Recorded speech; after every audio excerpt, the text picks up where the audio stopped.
Bien, chers amis, excusez-moi de me mettre derrière un pupitre, mais j'ai quand même quelques notes parce qu'à partir du moment où on cite des chiffres, il vaut mieux qu'ils soient exacts et ma mémoire a ses limites.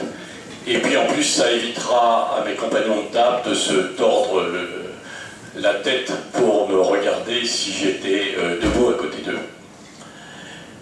Je tiens d'abord à remercier le président de Casanova de m'avoir invité ce soir.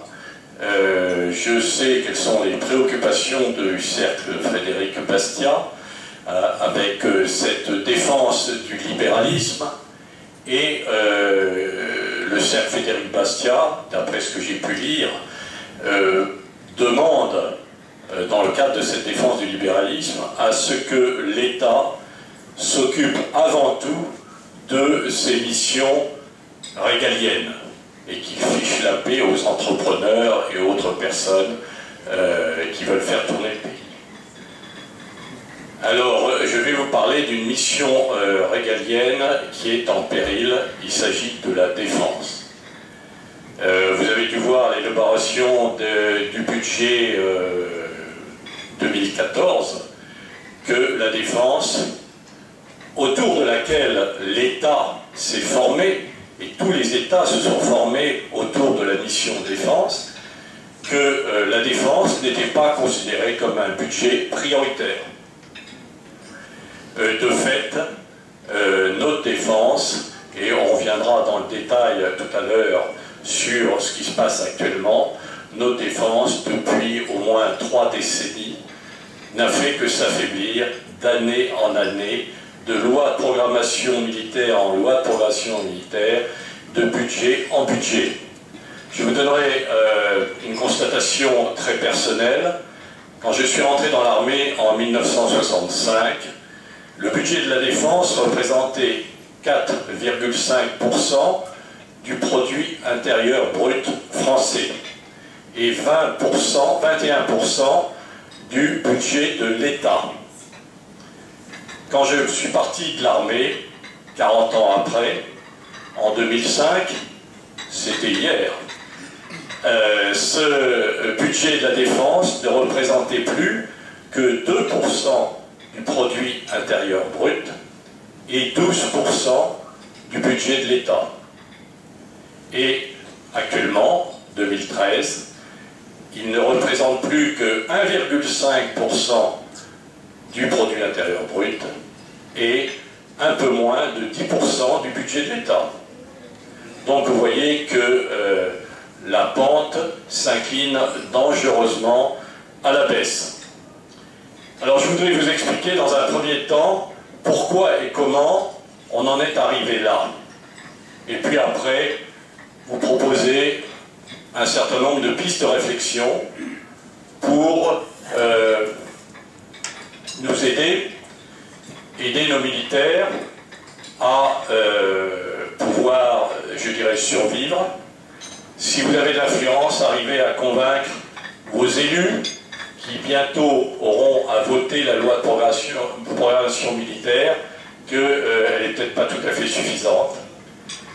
Et ainsi, je pense, dans les minutes qui suivront, arriver à vous faire partager mon inquiétude profonde sur l'avenir de la défense et donc sur l'avenir de notre pays. Et ainsi, si j'ai réussi à vous faire partager cette inquiétude, je vous demanderai de diffuser cette inquiétude autour de vous. Alors pourquoi et comment nous en sommes arrivés là? Rappelez-vous, 1989, le grand chambardement, la fin de la guerre froide, la fin d'une époque marquée par la simplicité. À l'époque, les conflits se réglaient depuis des décennies, des siècles, de manière séquentielle. Les diplomates, quand il y avait conflit entre États, les diplomates se rencontraient et s'ils n'arrivaient pas à régler le conflit, ils passaient la main aux militaires qui avaient une mission qui était de gagner la guerre, s'affronter à d'autres militaires, et le plus fort qui avait gagné permettait à son pays donc de trouver la paix nécessaire et de régler le conflit avec son voisin. Et puis le militaire se mettait en arrière et le rétablissement, la reconstruction était l'affaire des autorités civiles. Donc c'était simple. Pour les militaires, c'était simple aussi, ils défendaient une frontière, ils défendaient leur pays, ils défendaient leurs enfants, leurs familles, et ils avaient un ennemi identifié.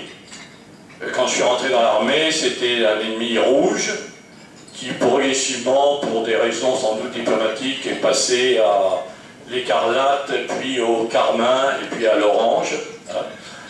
Et donc tout ça était clair, l'ennemi on le connaissait, il était de l'autre côté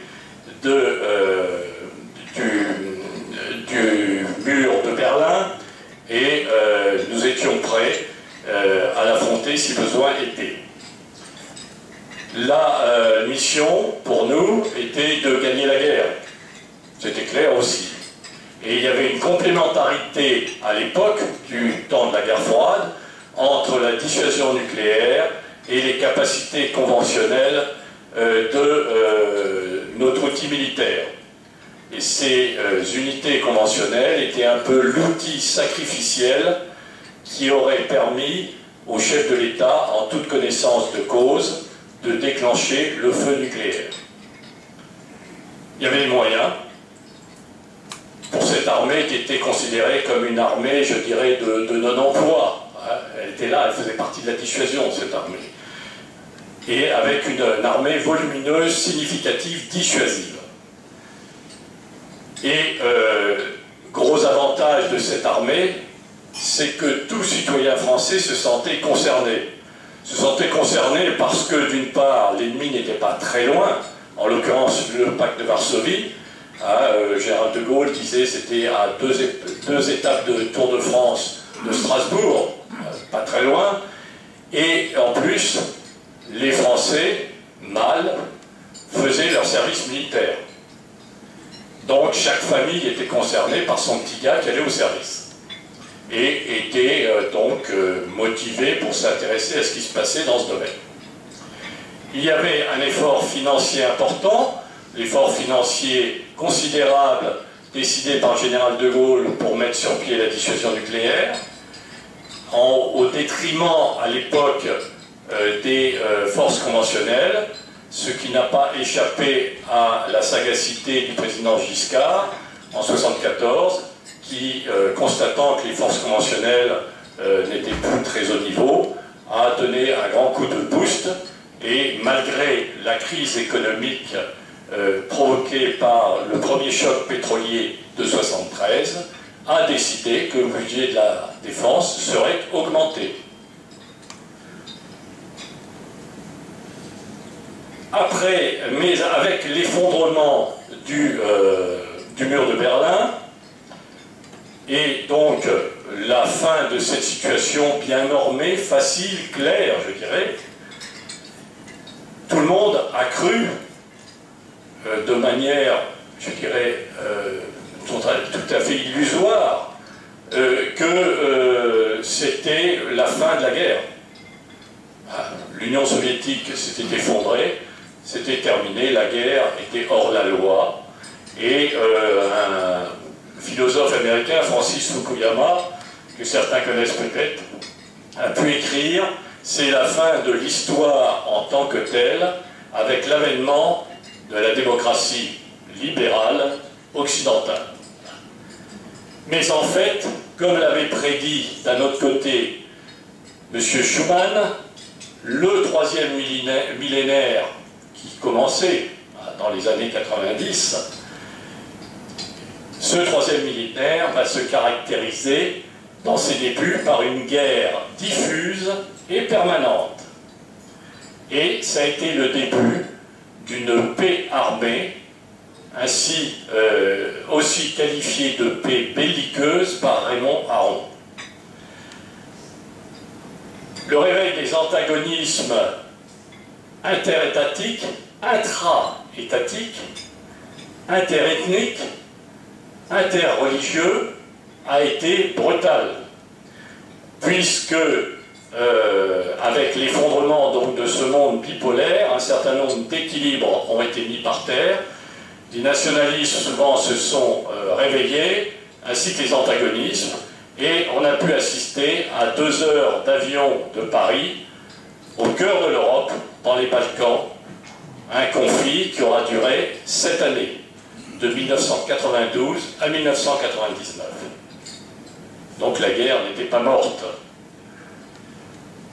Et ensuite, je dirais presque dans la foulée, et on ne l'avait pas vu arriver, l'avènement du terrorisme international. Rappelez-vous, le 11 septembre 2001, New York, Washington. Rappelez-vous, le 11 mars 2004, Madrid. Rappelez-vous, le 7 juillet 2005, Londres. Tous n'étaient pas morts, mais tous étaient touchés. Et nous pouvons être touchés à tout moment, comme les autres. Les 2 derniers attentats en Europe, les 2 gros attentats de Madrid et de Londres, je les ai connus, je les ai vécus presque en direct en tant que gouverneur militaire de Paris. Je vous garantis qu'à Paris, il y avait de l'ambiance au niveau des plus hautes autorités de l'État. Et qu'on a pris les mesures qui ont dû convenir pour éviter que ça n'arrive. Mais nul n'est à l'abri de ce genre d'action terroriste. Avec l'engrenage derrière, après les attentats de New York et de Washington, de l'intervention en Afghanistan, puis l'Irak, puis la Syrie, qui a démarré il y a maintenant 2 ans, et la propagation du terrorisme international qui a déclenché aussi l'intervention au Mali. Actuellement, nos soldats, aux côtés de soldats africains, mènent la guerre contre des djihadistes.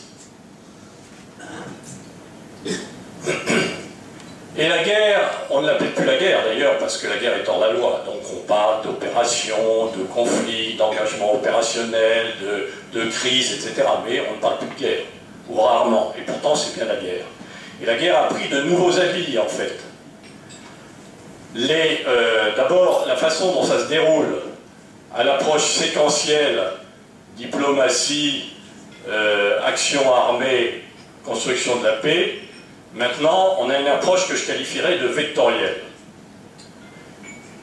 Tout le monde sait, enfin ceux qui ont fait un petit peu d'études mathématiques, que pour qu'un produit de plusieurs vecteurs ne soit pas nul, ou pour qu'un produit de plusieurs vecteurs soit nul, il suffit qu'un des vecteurs soit nul. Or, quand on a une approche vectorielle, qu'est-ce qui se passe maintenant?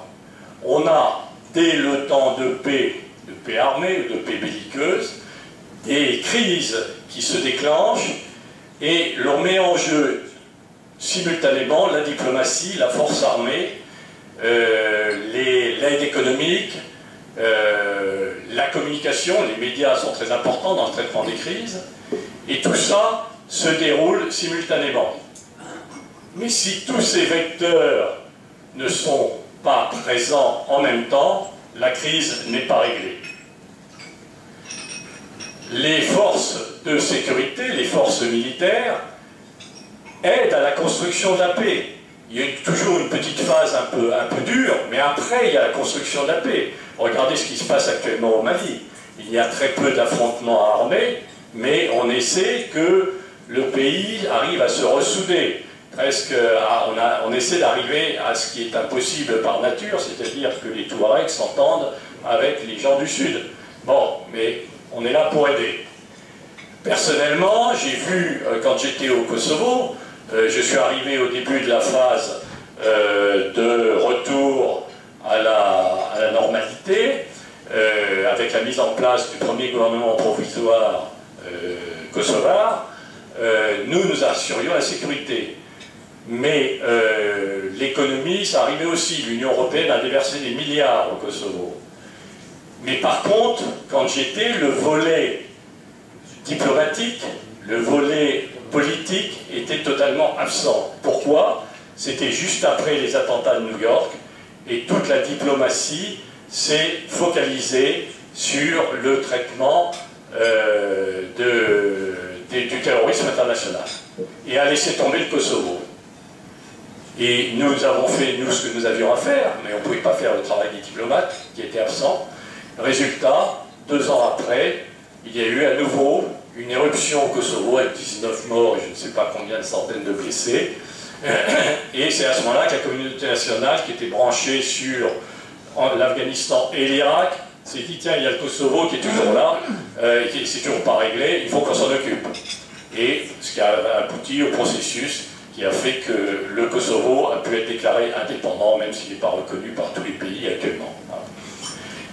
Donc vous voyez, cette approche vectorielle des crises est très importante à prendre en compte. Donc le militaire, il est à sa place dès le départ. Et il faut qu'il soit à sa place dès le départ dans le traitement de la crise.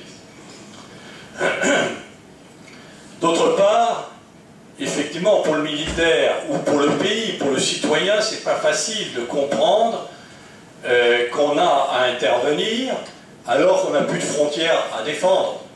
On n'a plus d'ennemis aux frontières.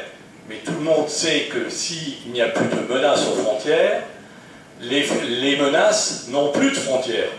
En l'occurrence, le terrorisme international. Imaginez, en 2001, au fin fond de l'Afghanistan, il a frappé à New York et à Washington. Donc ça, il faut en être conscient. Et nous, Français, on a la même sauce que tout le monde. Donc si on intervient contre les djihadistes qui sont dans le Sahel, c'est qu'il y a de fortes raisons que ça pourrait avoir une implication sur le territoire national. Je ne parle pas du problème des immigrés en France, etc., des populations qui viennent, des communautés qui viennent de ces pays du Sahel. Donc déjà, la frontière, on n'a plus de frontière, donc le citoyen ne se sent pas très concerné, puisqu'il n'a pas le sentiment qu'il y a un ennemi proche. Et quand on lui parle des intérêts de la France, c'est vague. Alors on lui dit, oui, on siège parmi les membres permanents du Conseil de sécurité à l'ONU, donc on doit, je dirais presque montrer l'exemple, s'engager. On a un autre rôle en Europe, on se veut les moteurs de l'Europe, y compris en passant par la défense de l'Europe. Hein, on se veut, et puis il y a le poids de l'histoire, on a les responsabilités qu'on estime avoir, à juste titre, vis-à-vis de l'Afrique. Donc tout ça, c'est difficile à cerner, c'est plus très clair pour le citoyen et souvent pour le militaire. Quand il y a quelques années, les militaires français sont intervenus au Timor. D'abord, il n'y a pas beaucoup de Français qui se le rappellent quand je vois vos yeux écarquillés. Hein. Il y avait quand même 1 millier ou 1500 soldats français qui étaient engagés au Timor oriental. Hein. Bon, c'est beaucoup plus près de l'Australie que de la France. Hein. Bon, eh bien, c'est qu'on estimait que l'intérêt de la France, c'était d'être au Timor. Mais alors, arriver à le faire comprendre, et c'est là qu'il y a un gros déficit, à mon avis, de la part de nos gouvernants, c'est qu'ils ne sont pas capables d'expliquer clairement pourquoi on s'engage à droite ou à gauche. Pourquoi nos soldats vont risquer leur vie à droite ou à gauche. Et les premiers concernés sont les soldats. Et quand on est chef militaire, on fait ce qu'on peut pour leur expliquer que oui, il faut y aller. Mais les politiques ne donnent pas souvent de réponse très claire. Voilà. Point très important dans ces nouveaux conflits, c'est que la population est au cœur des conflits maintenant. On se bat au milieu de la population. Et la population est devenue souvent un enjeu. Et ça, ce n'est pas facile à régler à partir du moment où vous battez au milieu de la population. Et la population participe souvent au conflit elle-même.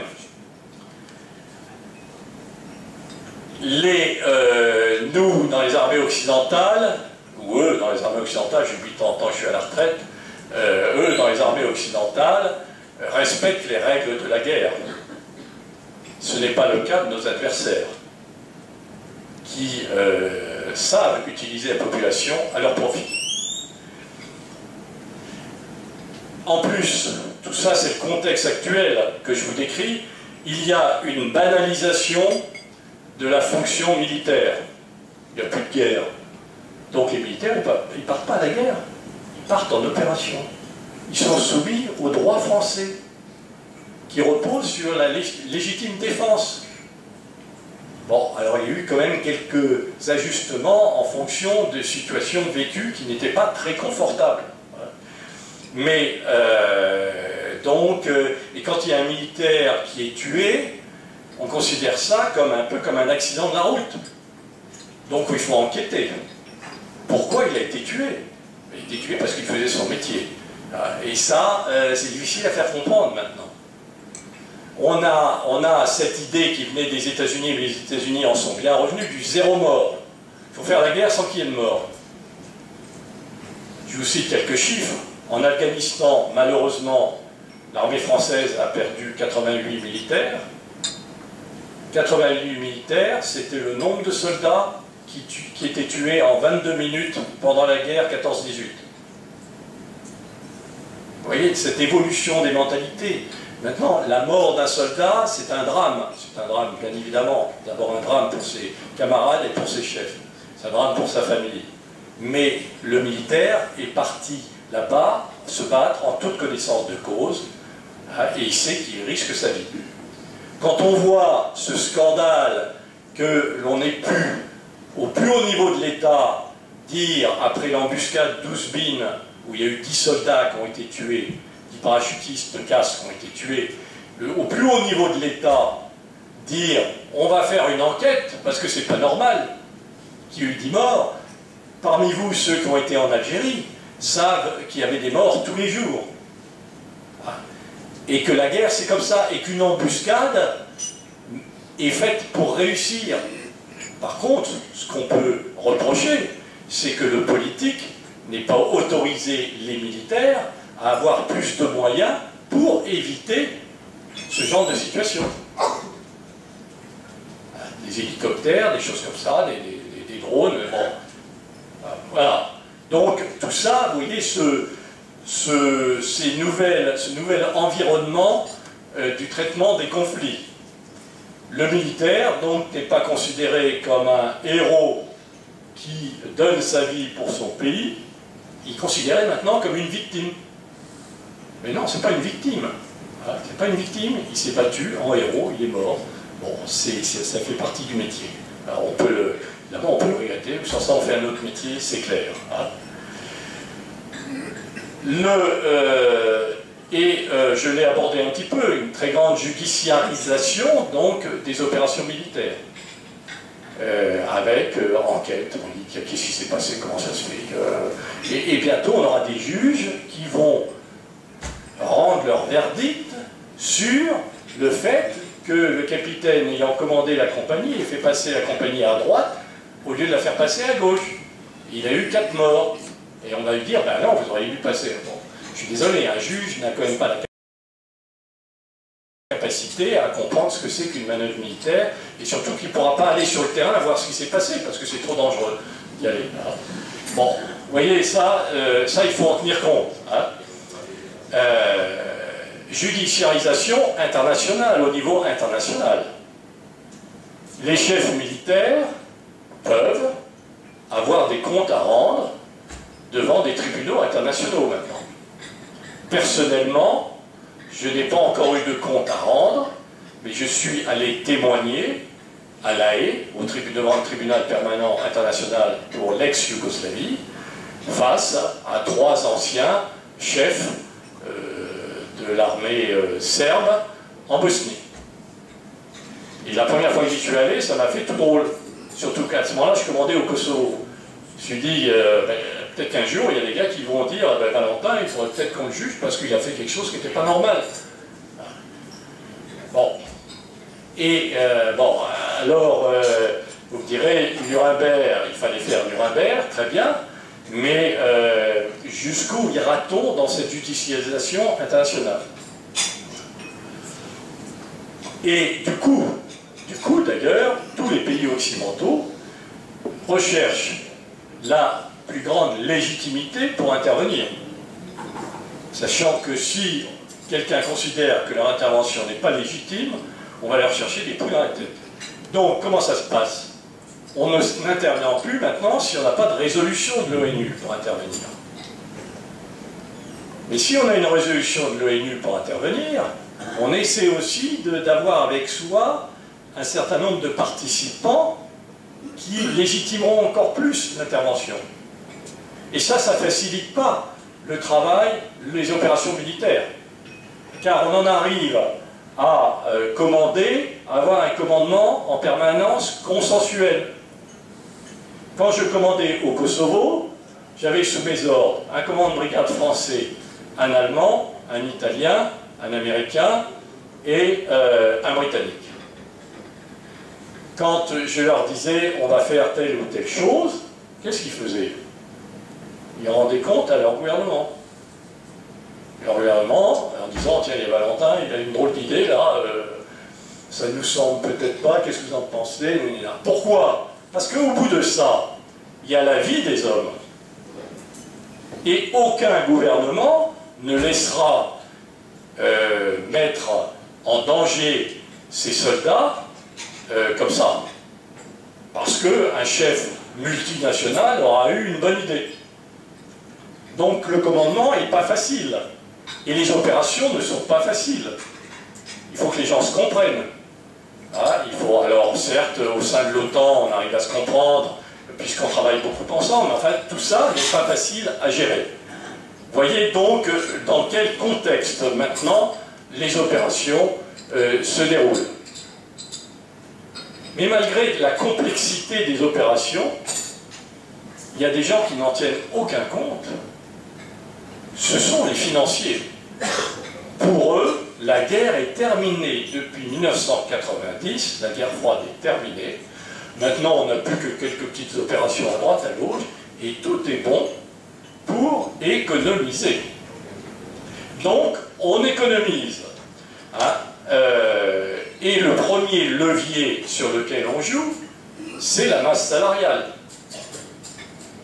Et l'armée est toujours trop nombreuse. Et il y a toujours trop de gras. Donc, on pompe sur les effectifs, et on a cru, en 1996, le président Chirac a cru qu'une armée professionnelle, ça simplifierait toutes les choses. Hein.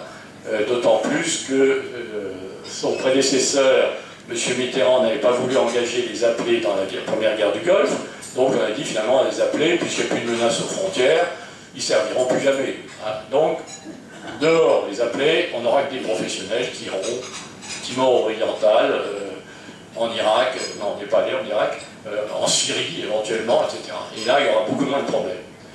Mais on est en train de se rendre compte qu'une armée professionnelle, ça coûte plus cher qu'une armée d'appelés. Et donc, on continue à presser les effectifs un maximum. Et on est entraîné dans une spirale de la déflation des effectifs. Autre levier pour faire des économies, on limite les moyens. C'est assez simple aussi. Hein. Donc, les équipements. Alors, comment fait-on? Soit on diminue les équipements, soit les équipements nouveaux, hein, le nombre d'équipements nouveaux, soit on fait vivre plus longtemps les anciens équipements. Une grosse partie des matériels utilisés au Mali actuellement ont 40 ans d'âge. Ils sont passés aussi par l'Afghanistan. Hein. Donc vous voyez dans quel état de jeunesse ils peuvent être. Donc le coût pour ces matériels anciens, le coût d'entretien est de plus en plus élevé. Là aussi on tombe dans une spirale.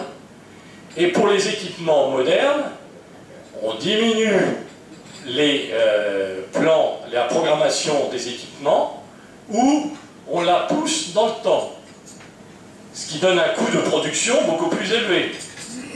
Quand vous produisez 2 Rafales par mois, ça revient moins cher à l'unité de Rafale que quand vous en produisez un seul par mois.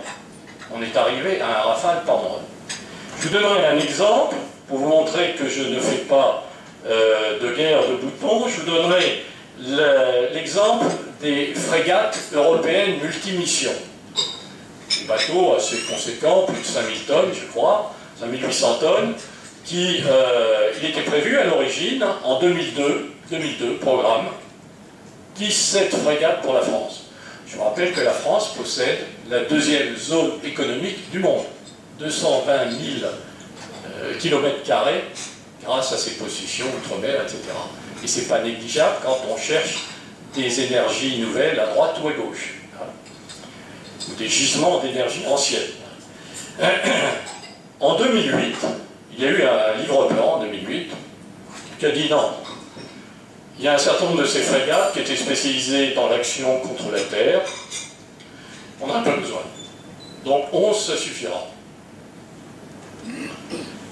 En 2013, le projet de loi de programmation militaire qui va être voté, discuté et voté en principe à la fin de l'année, prévoit la mise en service de 6 frégates d'ici 2019, avec une tranche dite optionnelle de 3 frégates en 2016. Voilà. Quand on commence à parler de tranche optionnelle, les militaires ne sont pas d'illusion. C'est-à-dire sont des tranches qui ne verront sans doute jamais le jour. Donc vous voyez, et ces frégates qui étaient prévues être produites tous les 7 mois, je crois, à l'origine, on disait on en produit une tous les 7 mois, maintenant elles vont être produites tous les 14 mois. Donc on rallonge les temps de production. C'est très bien pour lutter contre le chômage, hein, mais ça n'arrange pas le coût de production. Donc vous voyez cette spirale à la fois des effectifs et des équipements dans laquelle les militaires sont entraînés, je dirais presque malgré eux. On perd toute cohérence opérationnelle dans certains domaines. Je vous donnerai un exemple aussi. Je ne sais pas pourquoi je parle beaucoup de la marine. On a un porte-avions. Le porte-avions, il ne peut pas naviguer en permanence. Il a besoin d'être mis en état de temps en temps. Ça veut dire que régulièrement, on se passe du porte-avions. Bien que terrien, je dis, on n'a pas de porte-avions du tout, ou on en a 2. Qu'est-ce que ça veut dire? Il n'y a aucune cohérence. Même si ça coûte cher, il vaut mieux en avoir 2 qu'un seul. Bon, ça semble évident, pas pour les gens de Bercy. On diminue aussi les normes d'entraînement. Il était dit, j'ai toujours entendu dire ça, qu'un pilote de chasse devait voler 180 heures par an. On descend actuellement à 140, 130 heures par an. Alors on dit, ben oui, mais il y a la simulation maintenant, etc. Enfin, la simulation, ça fait un certain temps qu'elle existe. Hein. Et il volait quand même 180 heures. Donc là aussi, jusqu'au jour où il y aura des problèmes de sécurité. Alors là, ça fera peut-être réfléchir. Et puis, bien évidemment, comme les militaires ne sont pas capables, ont toujours été inorganisés, on a décidé, ces dernières années, de rationaliser l'organisation des armées. Donc on a créé des bases de défense, on a retiré au grand cri de « recentrons les militaires sur l'opérationnel ». On leur retire toute responsabilité dans la gestion des ressources humaines, dans la gestion de leur infrastructure, dans la gestion de leur informatique, dans la gestion de tout ce qui n'est pas, je dirais, kaki ou bleu, hein, tout ce qui n'est pas la guerre, avec un fusil ou un bateau ou un avion. Hein. Donc on dit non, non, ça c'est pas pour vous, on va mettre à la place, on va confier ça à des hauts fonctionnaires civils. Voilà. Donc chaque fois qu'on supprime des généraux ou des amiraux, ils seront remplacés par des hauts fonctionnaires civils. Mais le jour où les militaires retournent à la guerre, s'il leur arrive des problèmes, s'ils perdent la guerre ou l'opération dans laquelle ils sont engagés, on ne demandera certainement pas des comptes aux fonctionnaires civils qui seront en charge du soutien. On demandera des comptes au général Duchemol parce qu'ils n'étaient pas assez bien préparés, parce qu'ils sont passés à droite au lieu de passer à gauche, etc. Mais le fait qu'ils aient plus de pièces de rechange, le fait qu'ils aient des véhicules ou des engins hors d'âge, ça ne sera pas un problème. Donc, grosse inquiétude dans ce domaine. Rentrons maintenant, au risque de vous lasser, rentrons un peu dans le problème du budget actuel. Notre président a dit que le budget de la défense est sanctuarisé. Très bien. En fait, il n'est pas sanctuarisé, il est gelé. C'est un peu différent. C'est-à-dire que pour les 3 années à venir, il restera constant en valeur. Ça veut dire qu'il supportera tout le poids de l'inflation, estimé à 1,7% par an. Donc en fait, il sera en diminution. Non, il est sanctuarisé. En 2016, il faut que je vous retrouve les chiffres exacts, je ne veux pas vous dire de bêtises. Oui, en 2017, là, il sera égal au précédent en volume, donc en euros constants. Hein. Donc, il y aura une petite amélioration. Et après, on prévoit qu'il grimpera de 1% en volume. On prévoit. Sur les 6 années de loi de programmation, 2014-2019, il est prévu 190 milliards d'euros. Mais déjà, il est annoncé qu'il faut, parmi ces 190 milliards, il y aura un peu plus de 6 milliards qui proviendront de recettes exceptionnelles. Ces recettes exceptionnelles, ce n'est pas la vente de tickets de tombola par les soldats dans les rues, mais on y arrivera peut-être un jour. C'est la vente de fréquences radioélectriques, la vente des immeubles militaires, entre parenthèses, en général, très souvent, on les cède pour l'euro symbolique aux maires qui voient partir les militaires de leur garnison. On dit, bon, ils vont déjà avoir tellement de manque à gagner, on leur donne les locaux. Bon, vous voyez déjà, les ressources provenues des ventes immobilières ne sont pas tellement assurées. Et aussi la cession de parts de l'État dans des entreprises, en particulier les entreprises aéronautiques. Mais rien n'est garanti. Or, ce milliard annuel, 6 milliards en 6 ans, à peu près ce milliard annuel, est essentiel. Car c'est ce milliard qui joue sur l'entraînement des gens, qui joue sur le lancement de programmes, etc., de rénovation de matériel ou de matériel nouveau. Car la masse salariale, elle ne bouge pas, on ne peut pas l'attaquer, la masse salariale. Alors là, ça deviendra grave, le jour où on l'attaquera. Les effectifs, je vous ai dit, levier important, les effectifs, donc il est prévu dans la loi de programmation militaire de diminuer encore les effectifs de 24 000 personnes, sachant qu'il y en a encore 10 000 à retirer de la précédente loi de programmation militaire qui prévoyait le départ de 54 000 personnes. Donc, 54 000 plus 24 000, je crois que ça fait à peu près 78 000. Parallèlement, on recrute 70 000 personnes pour l'éducation nationale. Donc, vous voyez comment on compense certaines initiatives.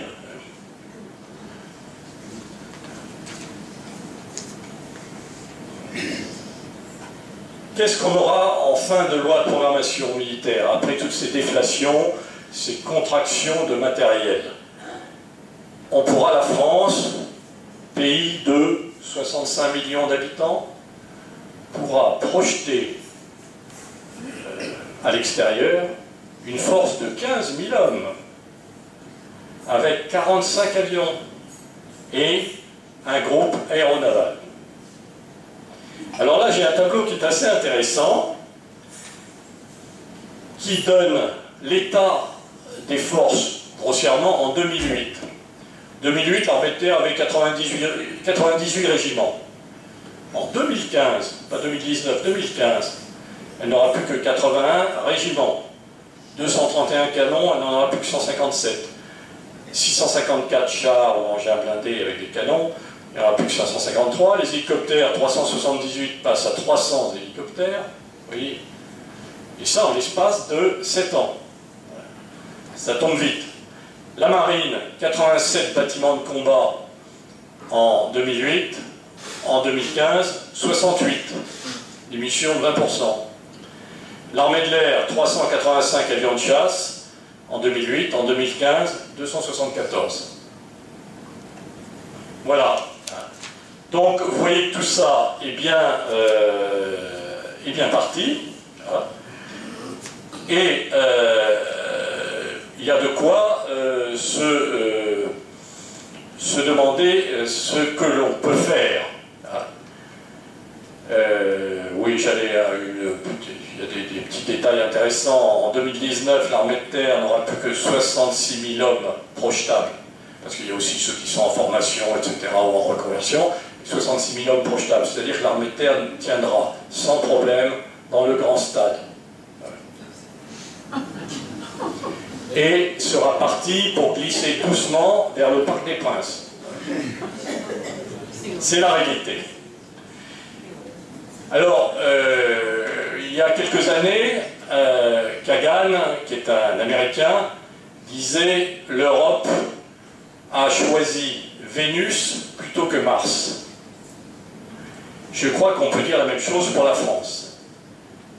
L'Europe et la France ont choisi la puissance douce, le soft power, comme on dit, avec une action d'influence, avec les finances, l'économie, le développement, la diplomatie, etc., plutôt que la force. Mais parallèlement, quand on regarde ce qui se passe dans le monde, les autres grandes puissances, et en particulier les puissances émergentes, elles ont compris que c'était le moment de ce qu'on appelle la smart power, la puissance intelligente, ou de l'intelligence, qui allie le soft power et le hard power, c'est-à-dire la capacité d'influence, la puissance d'influence, mais aussi la puissance armée. Là aussi, il y a des chiffres qui parlent par eux-mêmes. Les BRIC, Brésil, Russie, Inde, Chine. SAM, le commerce des armes dans le monde a cru de 30% entre 2008 et 2012.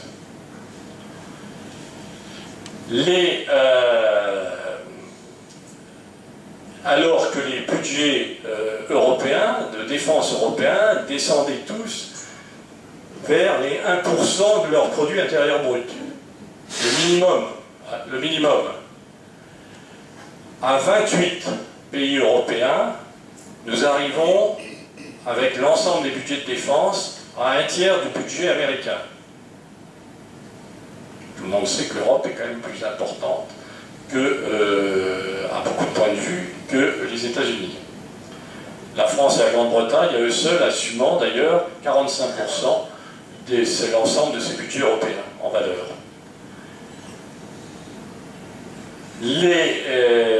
L'Asie et le Pacifique, qui sont le grand souci des Américains, vont avoir dans les années 2020 des budgets de défense supérieurs à celui des Américains et du Canada. Les budgets croissent à vitesse grand V dans tous ces pays. Regardez la Russie, qui relève sérieusement le nez, la Chine, donc c'est évident. Ce qui m'a frappé, j'ai appris récemment que l'Allemagne, cette année, et pour la première fois depuis 1945, avait un budget de la défense qui, en valeur, était supérieur à celui de la France. Donc ils ont peut-être une petite idée derrière la tête de pratiquer aussi le smart power. Ils se disent, il y a l'économie, mais la défense, il ne faut peut-être pas la négliger non plus.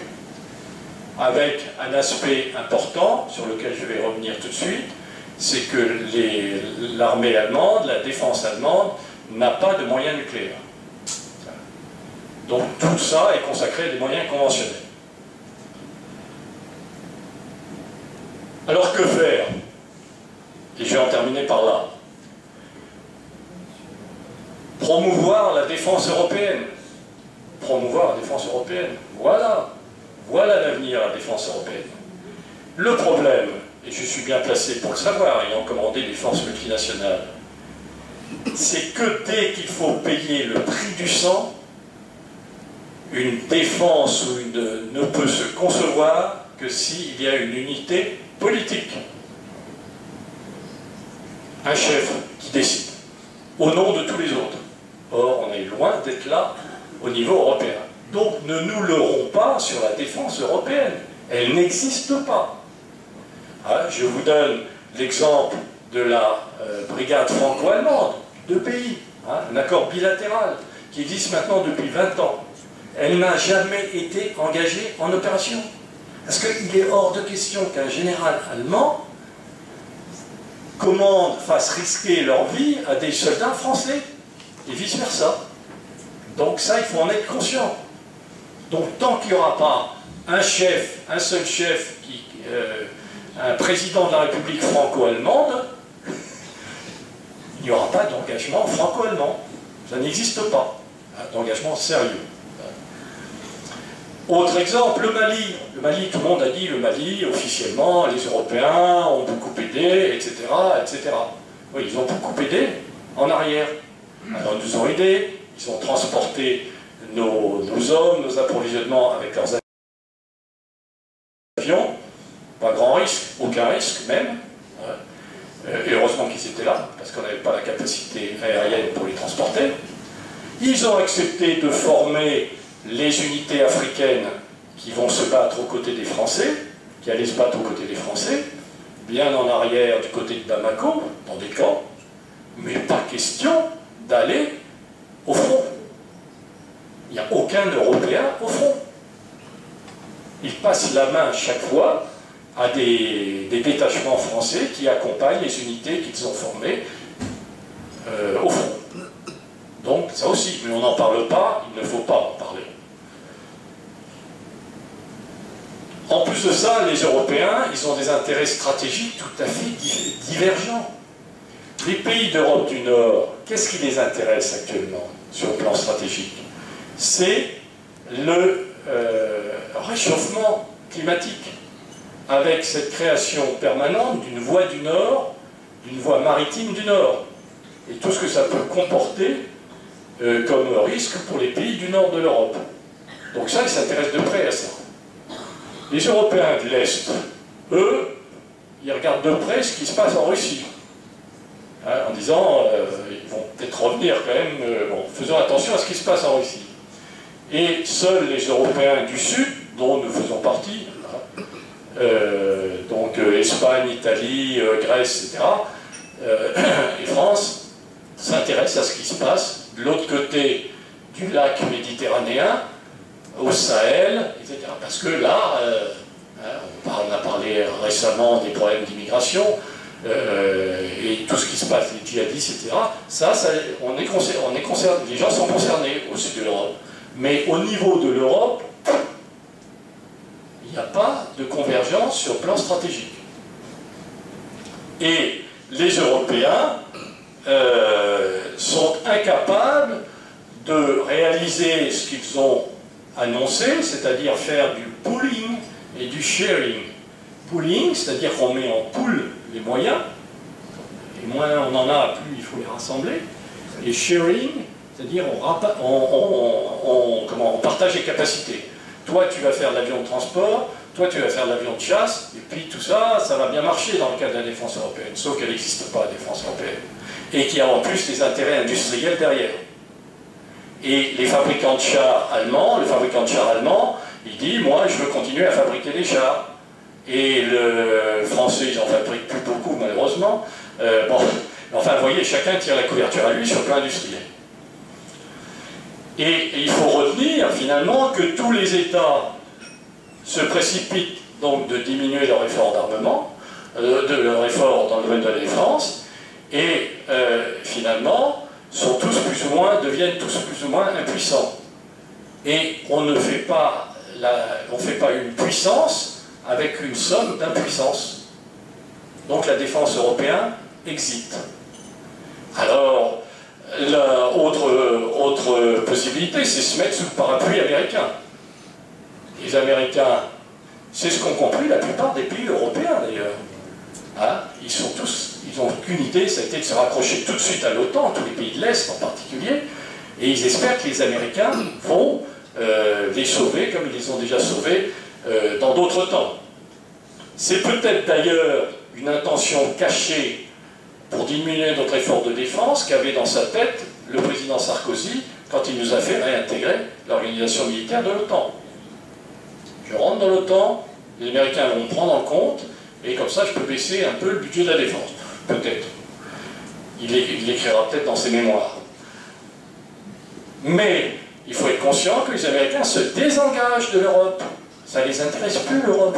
Ce qui les intéresse et ce qui les inquiète, c'est l'Asie, le Pacifique. Et ils sont en train de décarnir toutes leurs bases en Europe.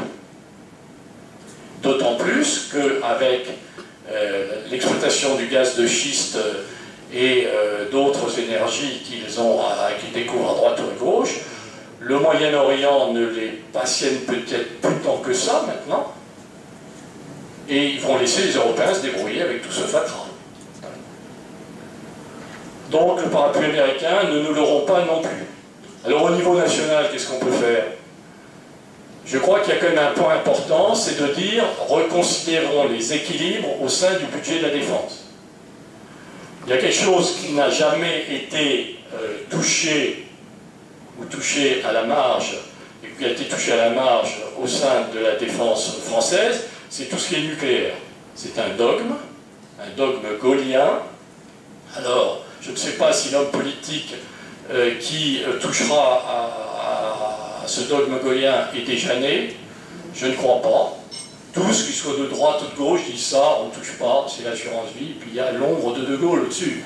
Hein, ils se disent, je ne suis pas persuadé que De Gaulle, s'il était encore vivant, n'aurait pas reconsidéré un peu nos dissuasions nucléaires, qui a son importance. Mais il y a peut-être des aménagements à faire sur lesquels je ne m'étendrai pas. Il y a quelqu'un qui a porté un coup mortel à la dissuasion nucléaire, c'est un ancien président de la République, Giscard d'Estaing, qui a écrit dans le 2e tome du pouvoir et la vie, dans le tome qui s'appelle L'affrontement, il a écrit « Et puis, concernant la destruction mutuelle assurée, quoi qu'il arrive, et j'écris cela entre parenthèses pour souligner que cette décision a toujours été enfouie au fond de moi-même, quoi qu'il arrive, je ne prendrai jamais l'initiative d'un geste qui conduirait à l'anéantissement de la France. » Bon, alors, c'est quand même gênant, il a quand même, alors que la dissuasion repose sur la volonté du président d'utiliser l'arme nucléaire, en voilà un qui déjà a dit, moi, bon, il a même rajouté, si les autres nous avaient tiré dessus, j'aurais appuyé sur le bouton. Bon, c'est un peu trop tard, parce qu'on aurait déjà ramassé pas mal de choses. Hein.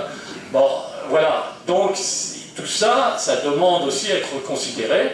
Je ne rejette pas du tout la dissuasion nucléaire, pas du tout, hein, mais il faut voir contre qui, pourquoi faire exactement. Hein. D'autant plus que cette part de la dissuasion nucléaire est importante, hein, presque 20% du budget des équipements de la défense, et que parallèlement on détruit, on gratte de plus en plus dans les équipements conventionnels. Et si ça continue, on n'aura plus que la dissuasion nucléaire et de l'autre côté les gendarmes. Bon, alors il serait peut-être bon d'avoir quelque chose qui permette de faire face à un Bachar el-Assad par exemple. Est-ce qu'on va envoyer une bombe nucléaire sur Bachar el-Assad sous prétexte qu'il fiche le souk chez lui, hein? Il y a quand même des étapes à franchir avant de déclencher le feu nucléaire. Hein. Bon, donc tout ça, ça demande quand même réflexion. C'est une chose, mais enfin c'est pas le plus important. Le plus important, c'est de consentir un effort budgétaire. Hein, je vous rappelle ce que je disais à propos du président Giscard d'Estaing, qui en 1974 a consenti un effort important budgétaire, malgré la panade dans laquelle se trouvait la France en 1974 après le premier choc pétrolier. Alors cet effort budgétaire, on peut aller voir chez les autres ce qui se passe chez les autres en France. Les crédits de défense, c'est 1,5 actuellement du produit intérieur brut. C'est une part très faible des dépenses publiques. Car les dépenses publiques, c'est 57% du produit intérieur brut. Donc, grossièrement, la défense, c'est 3% des dépenses de la part prise par les dépenses publiques dans le produit intérieur brut. Donc, il y a peut-être peut-être du gras ailleurs, bon, ou d'autres prioles. Mais on a des élus, on a des politiques pour le juger.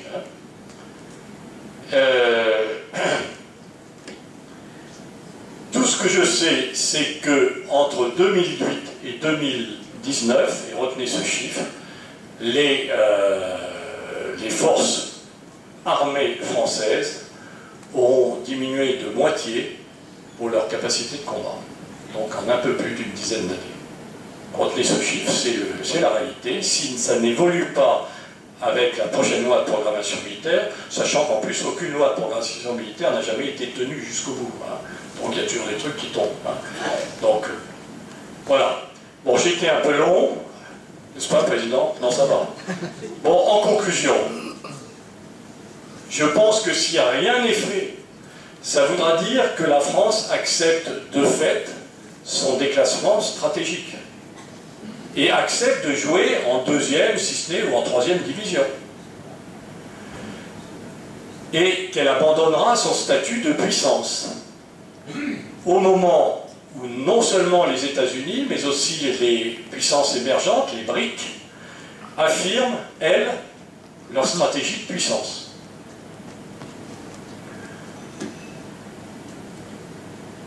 Alors, je finirai par 3 citations. D'abord, un proverbe finlandais. Vous savez que les Finlandais ont été assez remués au XXe siècle, envahis par les uns, envahis par les autres. Proverbe finlandais qui est intéressant, on a toujours une armée chez soi, quand ce n'est pas la sienne, c'est celle d'un autre. Ça peut servir. Charles de Gaulle. Au fond, le choix est toujours le même. L'effort qui coûte ou la facilité, qui, sur le moment, est agréable pour tous. Mais, en voulant faire plaisir, on disparaît soi-même. Là, je pense qu'il y a beaucoup de politiques qui pourraient y réfléchir. Et puis la dernière, le balancier, je cite la présidente socialiste de la Commission de la Défense nationale, Madame Patricia Adam. Est-ce que nous serions capables de dire à nos concitoyens « Désolé, mais votre sécurité coûte trop cher, veuillez changer de nationalité ». Mais ça, on n'en parle pas beaucoup dans la presse, de ce genre de déclaration. Voilà ce que je voulais vous dire. J'espère que vous partagez maintenant mon inquiétude, ou sans ça, c'est grave.